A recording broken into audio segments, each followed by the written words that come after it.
El Centro Evangelístico Peniel y Ciudad Online presentan retransmisión de la conferencia dominical con el Dr. José Hernández.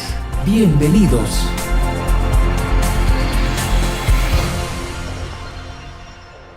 Durante varios domingos hemos venido hablando de la cosecha en lo que es el lenguaje figurado para poder comprender, no solamente comprender aquí en nuestro cerebro, sino también internalizar la necesidad de sembrar el Evangelio en el corazón de nuestro prójimo y ver que quede fruto para una gran cosecha de almas para el reino de Dios.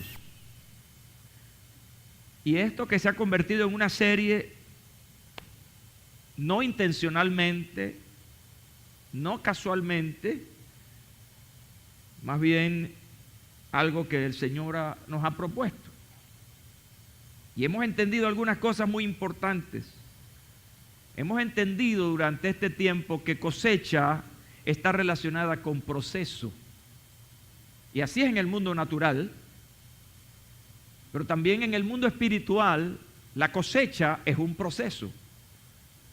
Vamos paso a paso. Y como proceso también hemos entendido que la cosecha es resultado. Sembramos una semilla con el propósito de obtener frutos. Igual, sembramos la palabra de Dios con el propósito de obtener el resultado de la conversión, obtener el resultado de personas que vivan para Dios. Cosecha también es satisfacción, diga satisfacción. Cosecha es alegría, porque después de la siembra vienen los frutos. Y yo comento en la introducción del librito el carácter de Jesucristo en la vida del cristiano, el fruto del Espíritu para generar el carácter del cristiano. Yo en esa parte cuento la experiencia de unas semillitas que coloqué de pimentón o pimiento, como le llaman en otros lugares. Y qué bonito, en un apartamento, como con el tiempo, en un proceso, obtuve un resultado. Pero ese resultado también me generó satisfacción al ver ese fruto hermoso, esos pimentones tan hermosos. Dice la Biblia exactamente eso. Os digo que del mismo modo habrá más gozo en el cielo por un pecador que se arrepiente. Eso es alegría, es satisfacción. Imagínense, en el cielo hay gozo, hay alegría por alguien que se arrepiente. Igual nosotros cuando podemos ver nuestros frutos nos alegramos, sentimos satisfacción. Entonces, siguiendo con esta serie acerca de la cosecha, hoy voy a dedicarme, y quizá lo vamos a continuar el próximo domingo, a dedicarme con ustedes a conversar sobre factores que interactúan para la cosecha. Dígale eso al que está a su lado. Factores que interactúan para la cosecha. Míralo cómo he estado pensando yo para introducirme esta mañana. A lo largo de la historia de Dios con la humanidad, un trayecto bien largo. En esa interactuación de Dios con la humanidad, Él expuso promesas. Y lo que he observado es que casi todas sus promesas, para no decir todas, han sido condicionadas. Diga, condición. Eso es muy importante. En otras palabras, el cumplimiento de esas promesas no son automáticas. ¿Por qué? Simplemente porque Dios ha establecido ciertas condiciones.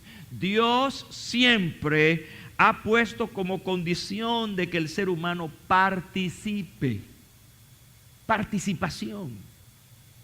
En la obra de Dios, que es divina, va a haber siempre o debe haber siempre una participación humana. Mira cómo te lo pongo. Jesucristo vino del cielo. pero tuvo que hacerse humano. Y aquí vemos la participación. Él que viene del cielo, pero tuvo que encarnar, hacerse un ser humano para que entonces se diera lo que Dios había prometido, que era la redención de la humanidad. Y cuando hablamos de interactuar, esto se define como ejercer una acción o relación recíproca. Tome esa palabra en cuenta. Recíproca, dos o más personas. Por eso me ubiqué en esta expresión de interactuar. Voy a ponerles unos ejemplos rapiditos. Cuando usted lee, por ejemplo, el libro del Antiguo Testamento, Deuteronomio, capítulo 8, versículo 1, Dios está diciendo: cuidaréis de poner por obra todo mandamiento que yo os ordeno hoy. Ahí está lo que Dios está diciendo. Y luego dice: para que viváis y seáis multiplicados y entréis y poseáis la tierra que Jehová prometió con juramento a vuestros padres. Vamos a devolverlo. Para que ustedes vivan, escuche bien, ¿cuántos están conmigo esta mañana? Mírese a la izquierda, mírese a la derecha. Si ve a alguien sospechoso de irse, póngale el gancho. Vamos a colocarlo al revés. Para que viváis y seáis multiplicados y entréis y poseáis la tierra que Jehová prometió con juramento a vuestros padres. ¿Cuál es la condición? Cuidaréis de poner por obra todo mandamiento que yo os ordeno hoy. Así que no es gratis la cosa. Debes hacer algo al respecto. Pero cuando vas a Primera de Reyes, capítulo 6, versículo 12, con relación a esta casa que tú edificas, se está hablando de la casa que Salomón edificó para Dios, ¿verdad? El gran templo. Con relación a esta casa que tú edificas, escuche bien: si anduviereis en mis estatutos e hiciereis mis decretos y guardareis todos mis mandamientos andando en ellos, ¿qué dice Dios? Yo cumpliré contigo mi palabra que hablé a David, tu padre. Condición. Me voy explicando, ¿verdad? Ahora vamos a encontrar uno más personal. Josué. Capítulo 1 del libro de Josué, versículos 6 y 7. Miren lo que Dios le está prometiendo a este hombre. Nadie te podrá hacer frente en todos los días de tu vida. Como estuve con Moisés, estaré contigo. No te dejaré ni te desampararé. Ok, esa es la promesa. Ahora, que Dios le está diciendo como condición: esfuérzate y sé valiente, porque tú repartirás a este pueblo por heredar la tierra de la cual juré a sus padres que la daría a ellos. Y luego viene el versículo 7. Solamente esfuérzate y sé muy valiente para cuidar de hacer conforme a toda la ley que mi siervo Moisés te mandó. No te apartes de ella ni a diestra ni a siniestra. ¿Para qué? ¿Cuál era el esfuerzo? ¿Por qué él tenía que hacer ese esfuerzo? Para que seas prosperado en todas las cosas que emprendas. Levanten la mano los que quieran ser bendecidos por Dios. No levanto la otra porque me caigo. Pero yo con todo mi ser quiero ser prosperado por Dios. Pero Dios me está diciendo: José Hernández, mira lo que te estoy pidiendo. Nada es gratis en la vida, mi hermano, ni en lo espiritual tampoco. Nada es automático. Hay que hacer algo al respecto. Voy a cerrar con Romanos capítulo 10, versículo 8. Y esto es bien importante porque, fíjense, paso de 3 ejemplos del Antiguo Testamento a un ejemplo del Nuevo Testamento. ¿Mas qué dice? Cerca de ti está la palabra, en tu boca y en tu corazón. Esta es la palabra de fe que predicamos. Escucha bien. Que si confesares con tu boca que Jesús es el Señor y creyeres en tu corazón que Dios le levantó de los muertos, serás. ¿Cuál es la promesa ahí? salvación, pero tienes que confesar a Jesucristo. Tienes que reconocerlo como el Hijo de Dios. Tienes que reconocerlo como tu Salvador personal. Así que la salvación no es gratis. A veces hablamos de un evangelio pepeganga, de graffiti, de oferta. No, esto es serio. Tú tienes que hacer algo al respecto. ¿Quieres recibir las promesas de Dios? Pues entonces tienes que hacer algo respecto a Dios. Y aquí es donde hablamos de interactuar. Dios establece promesas, tú cumplimiento. ¿Están conmigo esta mañana, verdad? Gracias. Entonces, en estos breves ejemplos, hay muchos en la Biblia, vemos entonces cómo Dios interactúa haciendo partícipe a otros. En este caso, personalicémoslos, haciéndote partícipe a ti. Entonces, igualito, como decimos allá en el llano, igualito ocurre en la cosecha espiritual.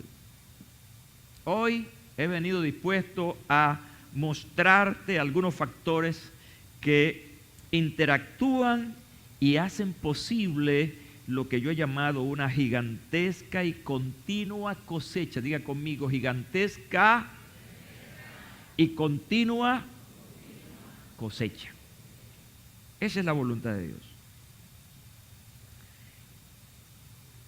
Deseo, por favor, que veas este pasaje de Hechos capítulo 2, versículos 41 al 47. Voy a darles un consejo a todos.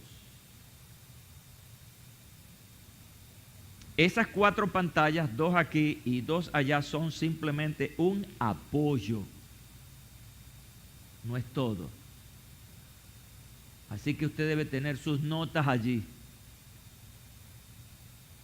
Porque no todo está en las pantallas y no todo lo que oyes se queda. Entonces escribe, porque luego vas a repasar las notas y vas a seguir instruyéndote. Eso se llama retroalimentación.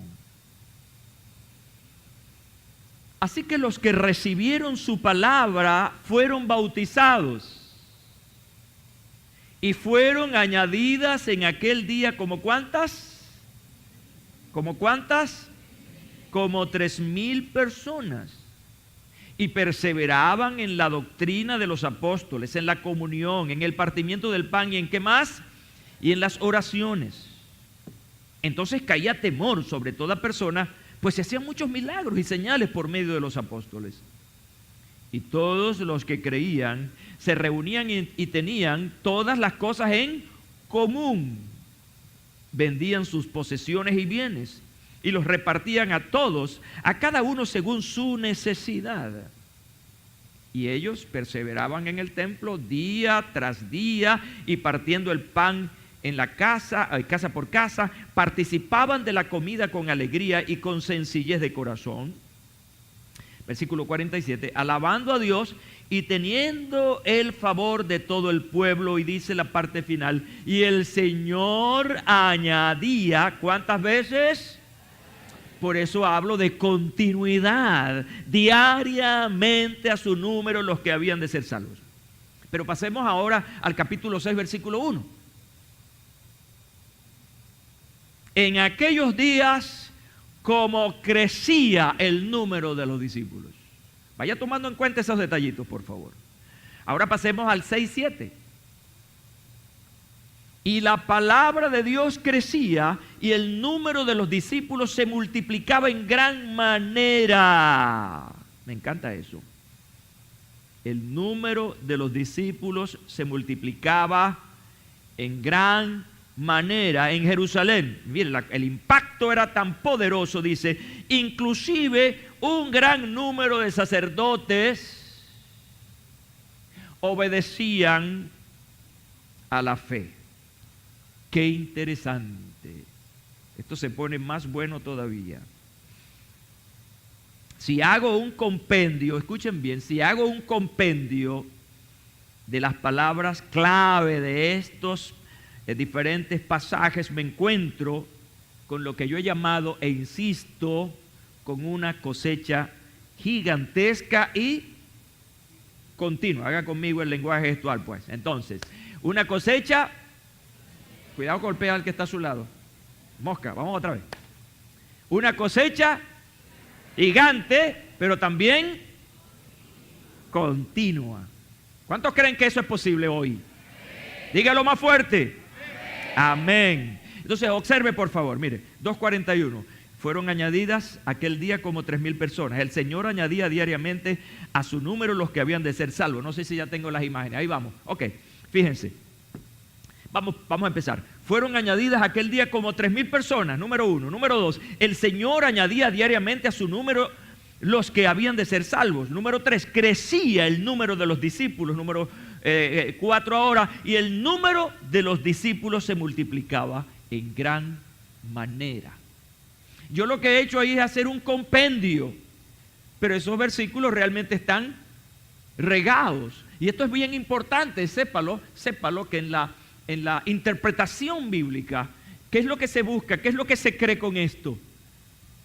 Que hay un tema que se está reiterando, lo cual le da una gran fuerza, una gran realidad a ese acontecimiento, que ciertamente no era una cuestión de exageración o de repetir por repetir, sino que realmente allí había un fenómeno espiritual, pero no solamente un fenómeno espiritual, había un fenómeno social.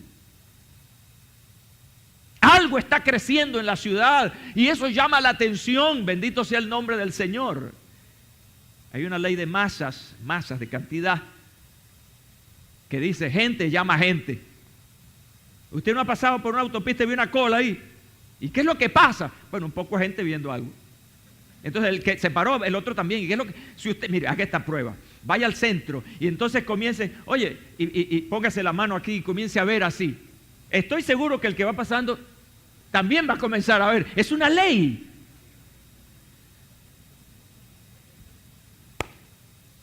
Cuando miles y miles de personas vengan a los pies de Jesucristo, como está ocurriendo, otros miles van a venir para ver qué es lo que está pasando. Muchos van a venir para ver lo que tú estás viendo, lo que estás sintiendo y lo que estás viviendo. La gran diferencia es que no va a haber una motivación social, sino que lo primero que arranca eso es una profunda y poderosa acción espiritual.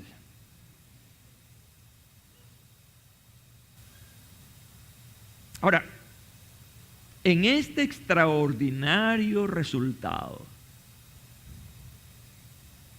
¿cuáles fueron los factores interactuantes? Esta es mi pregunta. Ahora, por orden de aparición, estos factores comienzan con un factor divino. Diga, factor divino. ¿Qué quiere decir eso? Que es la actuación de Dios. Aquí Dios, ¿quién comienza todo esto? Todo esto que hemos hablado hasta ahora, ¿quién lo comienza? Dios. Así que hay un factor divino. Y ese factor divino lo vamos a llamar el Espíritu Santo. Cuando tú ves el capítulo 1 del libro de los Hechos de los Apóstoles, que algunos estudiosos prefieren llamar los Hechos del Espíritu Santo, en vez de llamarlo los Hechos de los Apóstoles, algunos estudiosos prefieren llamarlo los Hechos del Espíritu Santo. Pero recibiréis, quiero que a la cuenta de 3 usted diga poder, pero con poder. Pero recibiréis poder, 1, 2, 3. Cuando venga el Espíritu Santo sobre vosotros. Resultado. Viene el Espíritu Santo, hay un resultado. Y me seréis testigos en Jerusalén, en toda Judea, en Samaria y hasta lo último de ¿dónde? De la tierra. ¿Saben qué es bien interesante? Yo estaba analizando eso mientras preparaba estas notas para compartírselas.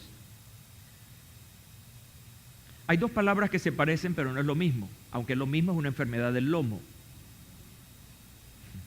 que es la palabra casualidad y la palabra causalidad. Diga casualidad, causalidad. no es lo mismo.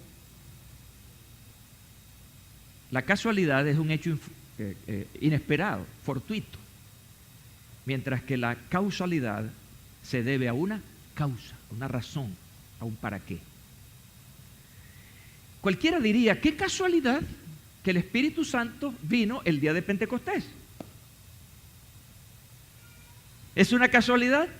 No, una causalidad. Dios estaba tratando de enseñar algo con todo esto, porque Pentecostés, precisamente en esos días se celebraba la fiesta de Pentecostés. Entonces Pentecostés proviene del griego Pentecoste, que significa día. Y me gusta esto porque día está relacionado a cincuentavo. Y en hebreo significa semanas. Por lo de la séptima semana que se cuentan, esta festividad, eso viene del Antiguo Testamento, se celebraba 50 días después del festival escuchen bien, de la primera cosecha. Así que estar hablando hoy, esta mañana aquí, tampoco es una casualidad sobre cosecha, que es lo que nos estamos hablando. Y hablar de esto también hay causalidad allí. Y la festividad de la cosecha era una celebración, mire, de agradecimiento, de alabanza a Dios por la bendición de una cosecha abundante. Durante esta festividad de la primera cosecha, o también conocida como primeros frutos, la ofrenda era de cebada, es decir, la ofrenda era en especie. Era la cosecha que se daba primero. Y la siguiente festividad de la cosecha, la ofrenda de grano nuevo, era de trigo. Estas fiestas, el pueblo judío tiene sus fiestas conmemorativas que hasta el día de hoy las celebran. Y el día que vino el Espíritu Santo, ese día eran los días de las fiestas de Pentecostés.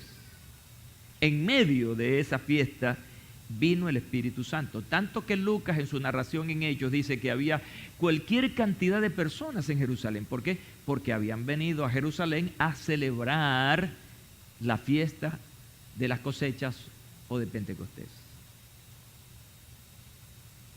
Esto es para ponerlos en contexto. ¿En qué momento y bajo qué circunstancia el Espíritu Santo vino? Dios estaba mostrando algo importante allí. Ahora, este primer factor interactuante divino que se llama el Espíritu Santo, esto nos está diciendo que la venida del Espíritu Santo, escuche bien, fue el detonante para que los discípulos se convirtieran ahora en testigos. Esto es bien interesante. Hasta ese momento, en mi análisis personal, todos estos hombres y mujeres eran creyentes, pero tenían que pasar a otro nivel. Tenían que pasar al nivel de testigos. Yo creo que en la actualidad todavía hay creyentes, pero que no son testigos. Silencio. ¿Sabe lo que significa un creyente? Alguien que cree algo, pero lo cree para él. Un testigo es aquel que dice lo que cree. ¿Están conmigo? O lo que ha visto, lo que ha experimentado. ¿Están conmigo esta mañana? ¿Cuántos son creyentes esta mañana? Los agarren en la bajadita. Porque la palabra completa, la pregunta completa es: ¿cuántos son creyentes y testigos? Esa es la pregunta, así que usted no diga amén rápidamente. Usted no sabe si le estoy poniendo la conchita de mango. El Centro Evangelístico Peniel, todos los que hacemos vida en esta iglesia somos más que creyentes. Los creyentes se quedan en su casa, los testigos salen para decir lo que pasó. Y los testigos deben tener una característica importante. ¿Sabe cuál es? Ser valientes. para poder decir lo que han visto y oído. Cuando tú ves, por ejemplo, en el Nuevo Testamento, en este principio de la iglesia, tú observas que esos testigos hasta estuvieron presos. Observas que hasta los mataron. ¿Por qué? Por testificar, por atestiguar acerca de la verdad. Mira, el día de Pentecostés, dice la narración de Lucas, me encanta esto, que todos, diga ¿cuántos? ¿Cuántos? Fueron llenos del Espíritu Santo y comenzaron ¿a qué? A hablar en distintas lenguas como el Espíritu les daba que hablasen. Insisto, esta conferencia va a seguir el próximo domingo, así que usted no debe perdérsela. Mira, porque hay unos detalles interesantes aquí, me gustan los detalles. El Espíritu Santo ha sido fuertemente atacado. Y algunos han despersonalizado al Espíritu Santo. Algunos creen que el Espíritu Santo es una cosa. Es una influencia. Pero lo que estamos viendo aquí, y cuando hacemos un estudio teológico acerca del Espíritu Santo, indudablemente llegamos a la conclusión de que el Espíritu Santo es una persona que habla, que tiene intelecto, que toma decisiones. ¿Y por qué? Porque a Él le ha sido delegada esa autoridad. Mira el Padre Creador, al Hijo Redentor y al Espíritu Santo el Consolador. Si tú ves cada una de estas etapas, ¿verdad?, de estas personas, estás viendo que hay una misión aquí, creadora, una misión redentora, porque Jesucristo vino a buscar y a salvar lo que se había perdido, pero Jesús dijo, me voy, pero no los voy a dejar solos, enviaré a otro Consolador, el Espíritu Santo. ¿Están conmigo esta mañana? Así que si alguien tenía alguna duda sobre el Espíritu Santo es la persona maravillosa que está en ti y te guía todos los días de tu vida y te consuela cuando estás más triste, cuando estás más deprimido. Ahí está el Espíritu Santo apoyándote y dando fuerza para que avances. Bendito sea el Espíritu Santo de Dios. ¿Cómo ellos iban a ser testigos de algo? ¿Cómo iban a ser testigos de una cosa? Fueron testigos de lo que recibieron del Espíritu, lo cual les dio la capacidad para hablar con autoridad acerca de Jesucristo, el Hijo de Dios. Entonces, es el Espíritu Santo, escucha bien, el que dirige, el que da las directrices en esa importante operación para la cosecha. ¿Quién está al mando aquí en la cosecha? El Espíritu Santo. Jesús lo dijo. Hechos 1:8. Recibirán poder. El Espíritu Santo vendrá sobre ustedes. Recibirán poder y entonces me serán testigos. He seleccionado algunos pasajes aquí para corroborar esto de que el Espíritu Santo es el que está empujando a la cosecha. Toma nota, está pendiente. Hechos 1:8, ya lo sabemos, pero recibiréis poder cuando el Espíritu Santo haya venido sobre vosotros y me seréis testigos en Jerusalén, en toda Judea, en Samaria y hasta lo último de la tierra. Pero Hechos 4:31, cuando hubieron orado, el lugar en que estaban congregados tembló. Y todos fueron, ¿qué cosa? Llenos del Espíritu Santo. ¿Y qué cosa? ¿Qué cosa? Nadie va a hablar con denuedo, con valor de la palabra de Dios, a menos que el Espíritu Santo esté en él. Fue a partir de esa llenura del Espíritu en que ellos comenzaron a hablar sin temor. Perdonen que diga esto, pero en mis años sé que es así. Andan muchos creyentes por ahí que tienen miedo a ser testigos. El que tiene al Espíritu Santo aquí, habla con libertad desde aquí. Ay, esa frase me gustó. Me gustó esa frase. A veces uno dice cosas aquí tremendas y bueno, el Señor las pone. ¿Ah? Tú tienes al Espíritu Santo de Dios en tu corazón, por lo tanto tú estás en el poder, estás en la autoridad de hablar de Jesús, eres un testigo. No te lo contaron, lo estás viviendo. 13:2 de Hechos. Ministrando estos al Señor y ayunando. ¿Dijo quién? ¿Quién dijo eso? ¿Qué dice la Biblia? ¿Dijo quién? No los escucho. ¿Qué dijo? ¿Quién dijo? Mira, dijo el Espíritu Santo, es decir, habló. Habló. Y no habló una tontería. No cualquier cosa como esas que nosotros decimos a veces. Apartadme a Bernabé y a Saulo para la obra a que los he llamado.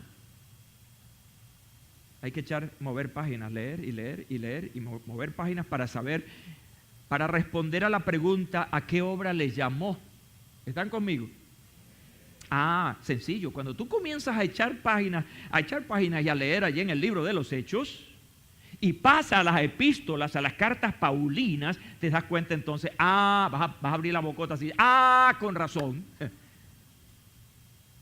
¿A qué obra les había llamado? A extender el reino de Dios, a predicar el evangelio, a ir a lugares donde no se sabía nada del evangelio, a romper esquemas, a confrontar argumentos, ideologías, religiones. Eso lo hizo el apóstol Pablo. Y Bernabé también lo hizo. El apóstol Pablo hizo por lo menos, se habla de 3, pero se argumenta de 4 viajes misioneros. Llegó hasta España predicando el evangelio. Esa era la obra a la que le había llamado el Señor, a predicar el evangelio y a tener una...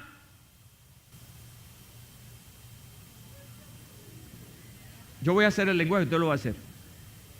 Con el perdón de los que tienen el audio solamente. Un aplauso para todos.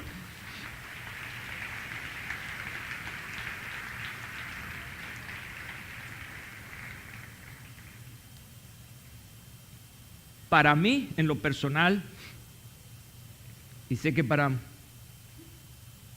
la gran cantidad de estudiosos del Nuevo Testamento, el apóstol Pablo es un paradigma, es un modelo de lo que es la pasión, la abnegación y el amor por los perdidos. Ojalá podamos llegar a eso donde Pablo dice, sean imitadores de mí, así como yo de Jesucristo. Pero quiero presentarles el capítulo 13, versículo 4. Estamos en Hechos. Ellos entonces, enviados por ¿quién? ¿Quién los envió? Así que el Espíritu Santo habla, toma decisiones, envía gente. Ellos entonces, enviados por el Espíritu Santo, descendieron a Seleucia y de allí navegaron a Chipre. He traído estos versículos aquí para que ustedes vean que realmente quien está motorizando la gran cosecha es el Espíritu Santo. Por eso la venida del Espíritu Santo el día de Pentecostés marcó 2 hitos importantes en la historia. Número 1, la gran mayoría de estudiosos están de acuerdo que la iglesia de Jesucristo nació ese día. Se da como lugar, como acontecimiento importante, el nacimiento de la iglesia el día de Pentecostés. Pero el segundo hito importante para mí, esto sí lo digo yo, es que esos creyentes pasaron a ser testigos. ¿Dónde estaban ellos cuando pasó eso? ¿Dónde estaban? Voy a usar una palabra, estaban enconchados. Estaban en un lugar aparte, en el aposento alto, escondidos allí, orando, como un grupo reducido, como un grupo anónimo. ¿Qué pasó después? ¿Qué pasó después que el Espíritu Santo se manifestó y fueron llenos? ¿Qué pasó? Haga conmigo así. Hágale, sin pena. Ahora sí, no les voy a hacer una trampa. dejaron de ser, ya no era un grupo escondido, porque entonces tuvieron que salir.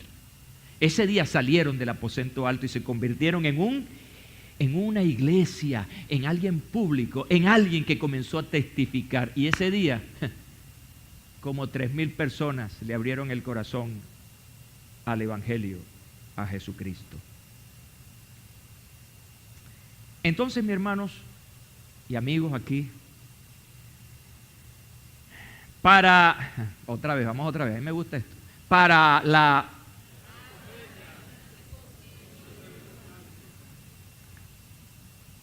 para esa grande y continua cosecha se requiere de poder. ¿Quién da el poder? Pero también se requiere de sabiduría. ¿Quién la da? El Espíritu Santo. Él es quien nos dota, nos da la dotación para lograr ese objetivo. Voy a pasar al segundo factor interactuante y lo vamos a ver hasta allí para que el domingo que viene terminemos. En ese orden de aparición encontramos un factor que yo lo voy a llamar el mensaje. También lo podemos llamar la palabra.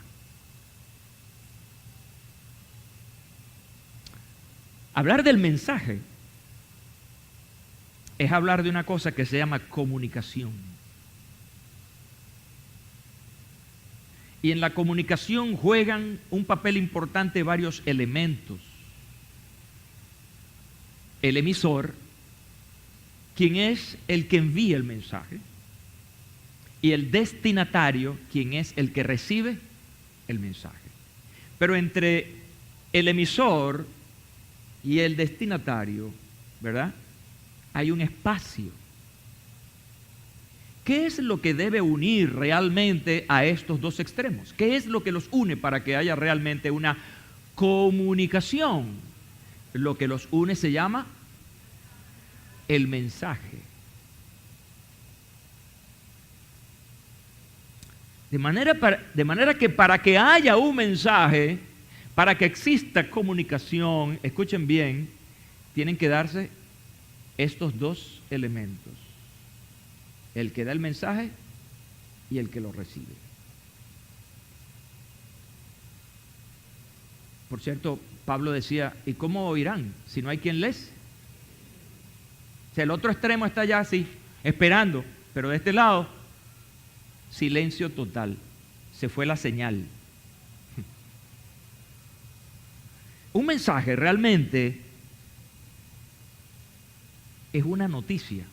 Un mensaje es una noticia, es una comunicación que una persona envía a otra o pone en su conocimiento. Es una definición corta de lo que es el mensaje. Noticia o comunicación que una persona envía a otra o pone en su conocimiento. Otra definición es que el mensaje es, en el sentido más general, el objeto de la comunicación, ¿cierto? Si no hay mensaje, no hay comunicación. Y si no hay comunicación, no hay comprensión de nada. ¿Y por qué es que mucha gente no sabe del Evangelio? Porque no hay gente que le está dando el mensaje, no le está hablando, por lo tanto no hay comunicación. Esto es interesante. O sea, aparte de estas definiciones acerca de lo que es el mensaje, en el Nuevo Testamento encontramos otras expresiones que son más específicas a la fuente de ese mensaje, que es la divinidad. Entre ellas están estas palabras que definen lo que es mensaje, o por lo menos son sinónimos, vamos a usarlo así, son sinónimos de la palabra mensaje. Cuando usted lee en el Nuevo Testamento va a encontrar las siguientes palabras. Una de ellas es la palabra. La palabra también es el mensaje, pero también va a encontrar las escrituras. Jesús dice, escudriñen ¿qué cosa? las Escrituras, porque ellas son las que dan testimonio de mí. Esa es otra palabra que se usa en el Nuevo Testamento para mensaje. También en el Nuevo Testamento encontramos la palabra enseñanza, encontramos la palabra predicación, encontramos la palabra evangelio, que realmente significa buenas nuevas, y encontramos también la palabra verdad. Y conocerán la verdad, y la verdad los hará libres. Así que todas estas palabras que he mencionado, la palabra, las Escrituras, la enseñanza, la predicación, el evangelio, la verdad, todas llegan a un mismo lugar, que es el mensaje. Están conmigo esta mañana, ¿verdad?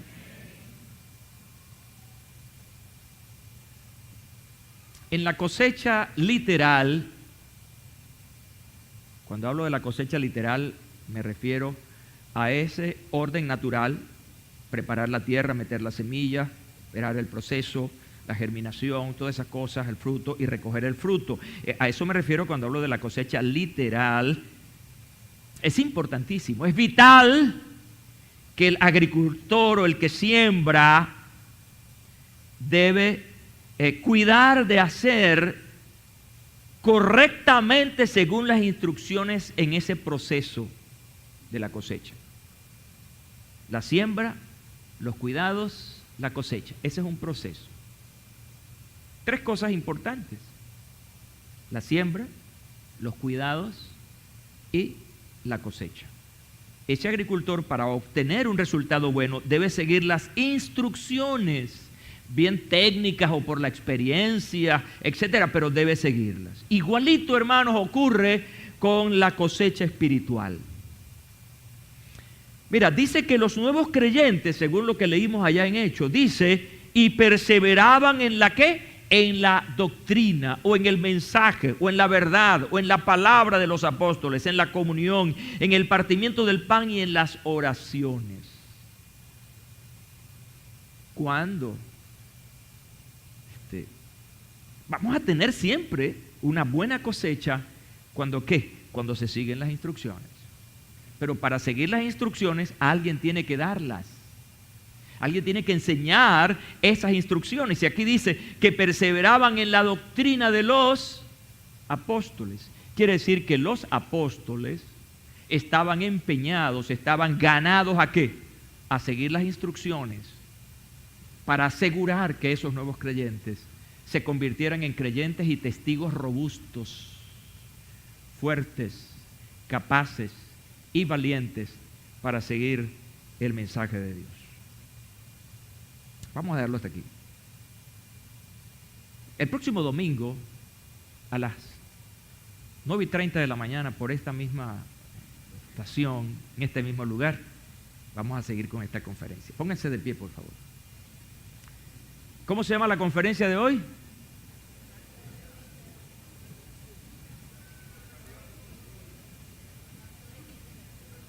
Factores que interactúan ¿en qué? ¿Y cuál es la palabra clave?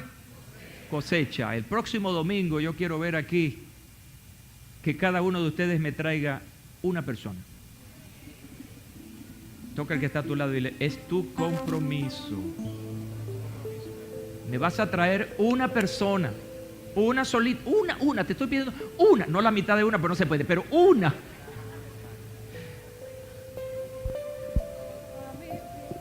Sabes que ya nos estamos preparando aproximadamente en un mes, escucha bien, atención, corre la voz, en un mes vamos a tener aquí el Día del Amigo. Vamos a tener un acto maravilloso aquí para recibir a nuestros amigos y darles el mensaje. Pero este domingo yo quiero que usted me haga un ensayo. Tráigame uno solo. Levanta tus manitos, por favor. Qué bueno es levantar manos santas, sin ira y sin contienda. Ahora después de mí dile, Señor, gracias, porque he pasado a un nivel superior. Yo era un creyente, ahora soy un testigo. Y como testigo tengo la facultad, por lo que he visto, por lo que he sentido, de comunicar una verdad como testigo, ahora tengo poder, valor para comunicar tu palabra. Hoy, Señor, una vez más, mi compromiso, mi fe está puesta en ti. Quiero hacer, definitivamente quiero hacer tu voluntad. Gracias, Señor. Digan conmigo amén y amén. El Centro Evangelístico Peniel y Ciudad Online presentaron retransmisión de la conferencia dominical con el Dr. José Hernández.